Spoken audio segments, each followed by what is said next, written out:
Hi guys, welcome to Lightroom. My name is Chisum and I'm super glad to have you here again this weekend. If you're a first-time subscriber, this is the first time you're seeing my face or coming across the content of Lightroom, welcome. I'm super glad that you are here today. If you're a returning subscriber, double welcome to you. Thank you for following us so far and watching the videos, leaving comments. Thank you. So if you have not left any comment before, please leave a comment. If you've never liked our videos before, like a thumbs up, please do that. And if you have not subscribed yet and you're watching this, please subscribe. And please tell me in the comment section, what's your favorite video so far? Do you have any video requests? I would love to take that. Today, the topic I'm addressing is a bit spicy, actually very spicy. When I put it out on my socials yesterday, the responses I got were interesting. And so I expect the feedback from this video to be as interesting. So today's topic, I'll be answering the question, should Christians watch Big Brother? A couple of weeks ago, a popular Christian made a tweet or a series of tweets on Big Brother and whether Christians should watch it or not. And then he spoke about how, I'll just call his name, right, because I love and respect him as well. So his name is J Mike, that's his popular name. And he made a tweet on how believers that argue on whether you should watch this, or ladies that know their favorite characters and all that, should pass the same argument for maybe football fans rather, that love football so much that they could check live scores during the service. So he was just basically trying to bring a balance between both. And the backlash that he got on those tweets were very interesting. And I'll just, start from the beginning, right? Here at Lightroom, I do my utmost best to bring you answers to questions like this, balanced by the Word of God. And my opinions also go into many of them because you never really see a point in Scripture, maybe James chapter 1 verse 9, that, oh, you should not watch Big Brother, or you should not watch Bridgerton, or you should not watch all these controversial shows, quote unquote. So now to Big Brother. What's Big Brother? I know many of you that are watching this right now have an idea of Big Brother, so I will not really go into the semantics of it. But just in case you don't know, Big Brother is a reality TV show, just like many other reality TV shows. It started ages ago, like in 1999, by the same person that is popularly known as the creator for Fear Factor, The Voice. His name is John DeMol Jr. So he started the show and it was based on a book, right? And it was based on George Orwell's book. And basically, you put people in a house and you watch them like a fly on a wall, and then reward them based on their votes or who voted who out, yada yada. You know the concept of Big Brother, so I will not go into the semantics of it. So the crux of Big Brother as we know it today, it has evolved over time and is in different nations, in different versions. It's become a franchise, so different people have control over the different versions of Big Brother. Now I'll be specifically talking about Big Brother Nigeria because I'm a Nigerian. I'll just focus on that and then you can take your answers in context. So the crux of Big Brother, as we know it, is entertainment. You bring total strangers together and they live in a house, they have a Big Brother, they have diary room, yada yada. Say all these things that I'm telling you. If I don't tell you precisely, you forgive me. I don't follow Big Brother. Everything I know is based on excerpts from social media. Like in this day and age, even if you don't watch something, it's right in your face and it's so interesting. But anyway, you go to the salon, they're watching Big Brother. You go on the road or to a store, they're watching Big Brother. So it's really popular. The crux is entertainment, and brands really leverage on it. So you see big brands sponsoring Big Brother. So they would send in branded t-shirts, branded mugs, branded this, branded that. And at the end of the day, they would give maybe the runner-ups some branded prices, maybe a year's supply of milk or things like that. The argument today comes for Christians because a lot of things happen in Big Brother. The buzz about it for many people is the drama that happens. I mean, people gossip, people fight, and it's a trend. And then people go there and many times forget their home training. They do all manner of things that I don't think they would do if there was no prize money attached. Like, many people downright embarrass themselves on the shows. And some people just go there for clout. It's a whole lot. But one thing that is not arguable is that a lot of sexually immoral things happen in Big Brother, right? There is no particular caveat or restriction to that. If there is, please let me know in the comment section. But I know a lot of things happen maybe in the evening, and they keep the show running, like the camera is on throughout, so there's no privacy per se. Then people pair up in the house, and things that shouldn't be happening between people that are married are happening between total strangers. So it's a mess, and that's why many Christians argue against it. So my answer to you today is, first off, should you be watching Big Brother? And I'll just walk you through some things to note. One, as a believer, you should be careful whatever you feed your eyes with, because Paul knew what he was saying when he said, keep your mind renewed. Your mind is such an important seat of judgment. And you may say, oh, it's just a show. I'm just trying to unwind after a long day. And this answer is not even specific to Big Brother alone. I would share my personal stories to drive my point home. But as a believer, you are, first of all, a different breed. You are saved by the blood of Jesus, and he has called you to be separate. Remember in my last video, I mentioned that friendship with the world is enmity with God. So it gets to an extent when you start to like things that seem neutral. And then slowly but surely, they begin to introduce things that are in direct opposition with your faith. Let's give, for instance, sexually immoral things that happening in a particular season of Big Brother. And then as a Christian, you're like, oh, all these people, maybe the first time you watch it. The second time you watch it, you're like, now wow. The third time you watch it, just like, this girl safe. Are you married to this boy?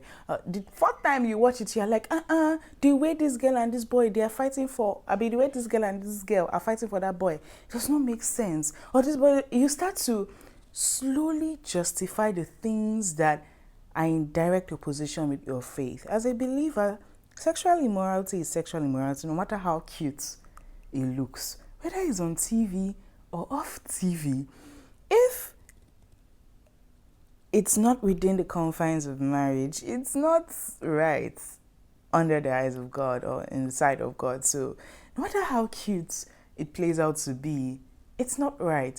And when you start to consume so much content like that, you subconsciously start to endorse it, even go as far as argue for it. Because when I saw some people, during the debate on Twitter, arguing for Big Brother, and the arguments were so vehement. I'm like, I wish you argue for things about the faith like this, because we need to be careful what we are placing our stakes on. Big Brother was not made for your moral premises. It wasn't made to edify you, as it were. This is a franchise trying to make money from entertaining people. And what kind of entertainment sells today? You already know that. First of all, you know the kind of songs that make waves today. You know the kind of shows that make waves today. There must be drama, some touch of immorality is the word I'll use and describe it. I'm not judging anybody. It is what it is. So that's what sells. So the producers are not trying to edify you or bring you pure great content. They are selling what sells. And as a believer, you just need to be careful what you argue for. You need to be careful what you are placing your what you are vouching on. Like a lot of people would then say, it doesn't matter, it doesn't matter. As my chaplain in Columbia University will say, it doesn't matter, then leads to matters arising. And I'll just bring this home practically for you guys, using myself as an example. So a couple of months back, I think late last year, there was this reality TV show my husband and I started watching because it was hilarious. So they bring people that have never met themselves before to a pod or a series of pods, right? And then they date themselves on scene. They date different people. Let's say there are 12 people, 6 men, 6 women. So they date themselves, like get to know more about each other till the point where they finally choose someone they want to be, and the guy proposes, or in some cases the lady proposes, and they see themselves for the first time and get married in a couple of weeks. So the concept of the show is interesting. I mean, these people don't even know themselves, and because it's based on love, I mean, there's bound to be drama. So it was so funny and so interesting. And I never really fashied it till one day, like, we were just watching it in the house. You know, when you're trying to eat something and then you want to watch something that is not serious. So we're trying to watch it. And then the first episode was funny. We laughed. There was nothing. These are people that have not seen themselves, so nothing is happening, you know. So they were just talking. It was funny, the drama. Sometimes the girls will go back to their room and be talking about like the dates they had. So it was just hilarious and lighthearted till it got to a certain episode. These people finally got engaged. A couple of them. You saw what I did there? A couple of them got engaged. Anyway, a couple of them got engaged. And things started to evolve. So after the engagement, they took the couples to a different city, right, to get to know themselves. And I'm like, okay. And then the couples did not get separate rooms. I mean, they had to stay in the same room. And I'm like, okay, this is reality TV. Okay. And before you know it, the show that was going on smoothly and clean. You know when you do not anticipate a particular scene to come up and the scene just pops up, right? And I'm like, I was enjoying the show. It was funny, it was lighthearted, but all this yama people are trying to mix inside. Why does it have to be a part of the story? Like, why do we have to know? And then, I mean, I thought that was all till later down in that episode, like we fast forwarded the scene. Even as a married person, there are some things that I would not watch, not because I'm married or unmarried, but because sexual purity continues even after marriage, and it starts with your mind, right? So I've talked about this several times. So we move past that. We've not outgrown skipping things. So later down, I just started to notice that most of their conversations on the show quickly turned sexual. Or have you slept with your partner? This one, that one. And I'm like, total strangers discussing their sexual lives like this. And I'm like, I was just confused. And then the next day, from that day, I was like, also almost conflicted because I really enjoyed the show. It made me laugh. And the way people just act out, like on TV, at the end of the show when they were doing some, reunions and everything, and people could see how they acted on TV. One of them particularly said that he never would have guessed that he would act like that. And I'm like, yeah. But anyway, at some point I had to stop watching the show. And the reunion, I just happened to stumble on the excerpts of it. But I had to stop watching the show for a while, and I even had to tell my husband, okay, I stopped watching the show because one day when I was watching it, this scene came on, and I'm trying to protect my mind.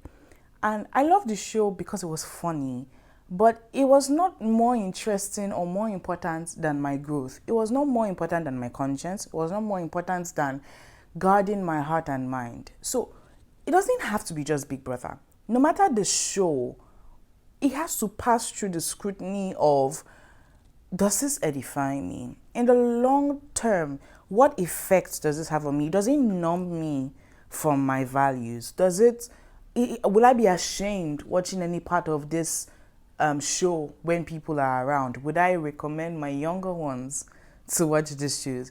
And then you're like, oh, my younger ones are below 18.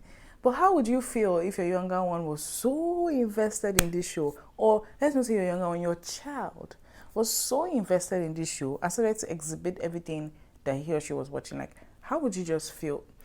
Things we watch have more effects on us than we think. They do. They really do. In church I attended back in Dubai, there was one of the teachers there, his name is Dylan. He was talking about how the things we watch really affect us, right? And he gave this calculation on if you watch TV for like about, the average person watches TV for about 5 hours a day or 3 to 5 hours a day. And when you sum that over the average lifespan, that's about 5 years of your life, 5 to 7 years of your life spent watching TV. So you've dedicated a part of your being to watching TV or social media or any form of screens. And it's worse for teenagers because they are more addicted to social media and screens. So he basically shared how there's this series, Friends, that he started to watch. And subconsciously, he started to see himself become more sarcastic. I mean, Chandler is sarcastic. So he started to see himself become more sarcastic. He started to see himself make some kind of jokes that he would normally not make. And when he sat down and traced how this started, it started from consistently watching Friends. It was so subconscious. He did not watch it and say, oh, I'm going to be like Chandler today. There was no intent to do that. There are some of you that are words you use today, not necessarily abusive words, but words you use today that you got from TV. Words that you learned how to pronounce that you got from TV. So my crux to you today is, whatever you're watching, whether it's Big Brother or Small Brother, whether it's whatever reality TV show it is, don't stake your work of consecration on reality TV. Be careful what you argue for. Be careful what you're willing to fight and defend, right? Just be careful. I'll end on this note from Pastor Tolu Oludapo. It was in a blog he wrote and I really loved it. He said, here is my own 2 cents. We have a tendency to defend what we like. For example, if you like to drink sugary drinks, you will defend your choice regardless of the glaring implications of your unhealthy choice. Be sincere with yourself. Ask yourself, why do I really like this show? What am I gaining from watching it? What exactly am I looking for? Am I hoping to stumble on a snuggle moment in the house in the middle of the night? And at what cost? Having answered this truthfully, weigh the worth of the investment you are making in the show in terms of your time and emotions. Ask yourself, is it worth it? The call to guard your heart covers every single thing we take in, and Big Brother should be passed under the same scrutiny. So, I've landed my video. Please hear what I said and don't hear what I not say. And if there are things I did not say that you need to hear, hear it. So yeah, this is the end of my videos. Let the battle in the comments begin. Yeah.